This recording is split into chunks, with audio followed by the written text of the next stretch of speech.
సుధాకర్ యాదవ్ అనేవాడు అహంభావం తగ్గించుకొని, అహంకారం తగ్గించుకొని ప్రజలతో మమైకమైతే శాశ్వతంగా ఎమ్మెల్యేగా ఉంటాడు. నువ్వు ఎప్పుడైనా ఎవడైనా ఎమ్మెల్యే 6 సార్లు ఎందుకైనా ఏమంటారు, యాక్సెసిబిలిటీ అంటే అందుబాటులో ఉండాలి, కులానికి అతీతంగా ఉండాలి, తర్వాత వాళ్ళు అడిగింది నిర్మమాటంగా ఏదో ఈ విషయం అయితే చెప్పగలను, ఈ విషయం చెప్పలేను, హాస్పిటల్కి అయితే ఇదో ఇది నాకు తెలిసినోడు నేను చెప్పగలను, లేకపోతే పలానా రవీంద్ర రెడ్డికో లేకపోతే భాస్కర్ రెడ్డికో చెప్తే చేస్తారు అని చెప్పగలిగే శక్తి ఉండాల. ఈ సందర్భంగా నేనైతే నా అభిమానులకు, నా శ్రేయోభిలాషులకు, నాతో రాజకీయ ప్రయాణం చేసిన వాళ్ళకి 40 ఏళ్లలో వాళ్ళకు సలహా ఏంటంటే, రఘురామిరెడ్డి అనేవాడు రాజకీయాలకు పనికిరాడని సర్వే తేల్చింది కాబట్టి సుధాకర్ అనేవాడే పనికొచ్చేవాడు అంతో ఇంతో.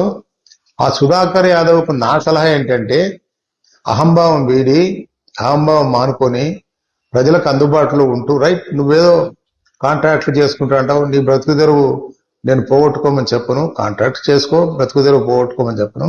ఎందుకంటే ఇప్పుడు ఇన్ని కోట్లు ఖర్చు పెట్టి ఎమ్మెల్యేకు ఆ డబ్బు సంపాదించుకోకుండా అవినీతి పరుడయ్యేదానికన్నా రఘురామిరెడ్డి లాగా ఇట్లా మంచి పనులు చేస్తే బాగుంటుందేమో అనే సలహాతో ఈ సలహా చెప్తున్నా.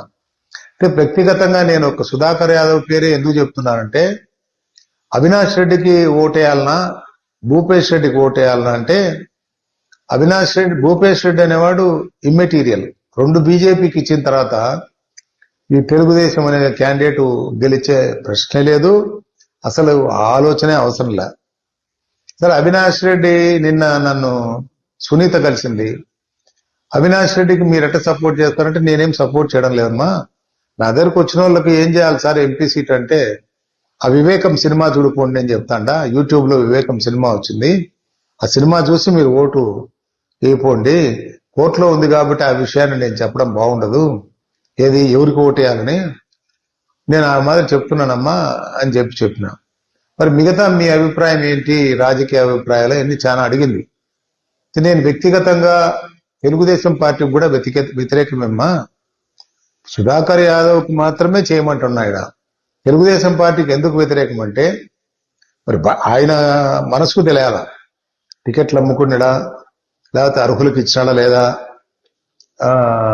ఏంటి ఆయన అభిప్రాయము, ఆయన సూపర్ 6 ఇంప్లిమెంట్ చేయగలడా, గతంలో మన ఏమంటారు రుణమాఫీ అని చెప్పి ప్రకటించి చేయలేకపోయినాడని, ఇటువంటి ఎన్నో అపవాదులు ఉన్నాయి. చాలా మంది జగన్ అభిమానులు ఆ మాట అంటున్నారు. నాకైతే అతను ఒక పద్ధతి గల రాజకీయ నాయకుడు, చేస్తాడని నమ్మకం ఉంది. అయితే మనం చూడాలి రాబోయే కాలంలో. నాకైతే నాకు గాని నా కుటుంబం గాని తెలుగుదేశంతో పని లేదు, వైఎస్ఆర్తో పని లేదు, బీజేపీతో పని లేదు. అయితే ఉన్న పరిస్థితుల దృష్ట్యా ఒకసారి ఈ పేపర్లన్నీ చదివితే నిజంగా మన దేశం ఏమైతుంది, ఎందుకు వీళ్ళు చంద్రబాబు నాయుడు లాంటి మేధావీలతో పొత్తు పెట్టుకున్నాడు బీజేపీతో. బీజేపీ లేకపోయినా, జనసేన లేకపోయినా చంద్రబాబు గెలిచిండేవాడు.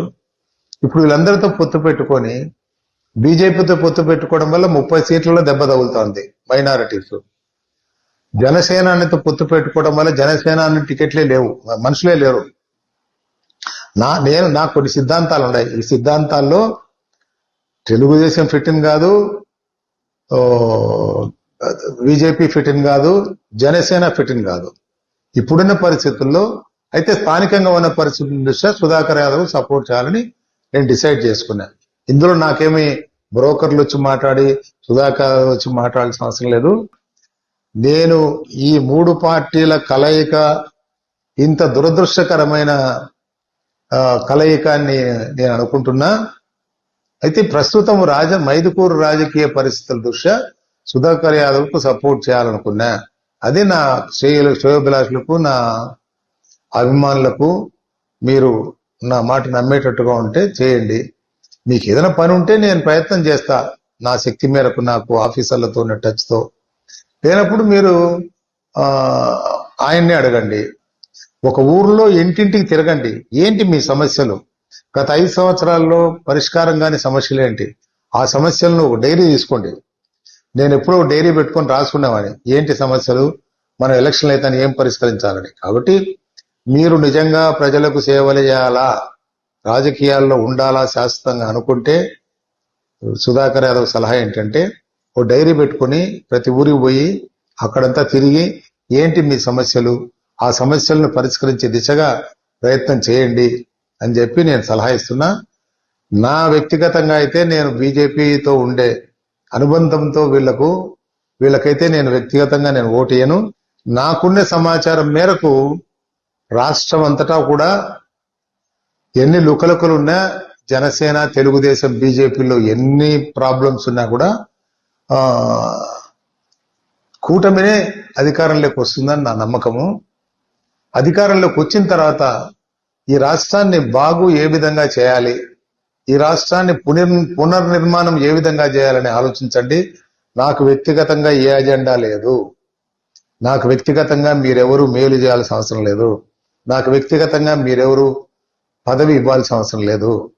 ఈ రాష్ట్ర ప్రజలు ఈ రాష్ట్రంలో ప్రజాస్వామ్యం ఓడిపోకూడదు. ప్రపంచంలోనే అతిపెద్ద ప్రజాస్వామ్య దేశం ఇది.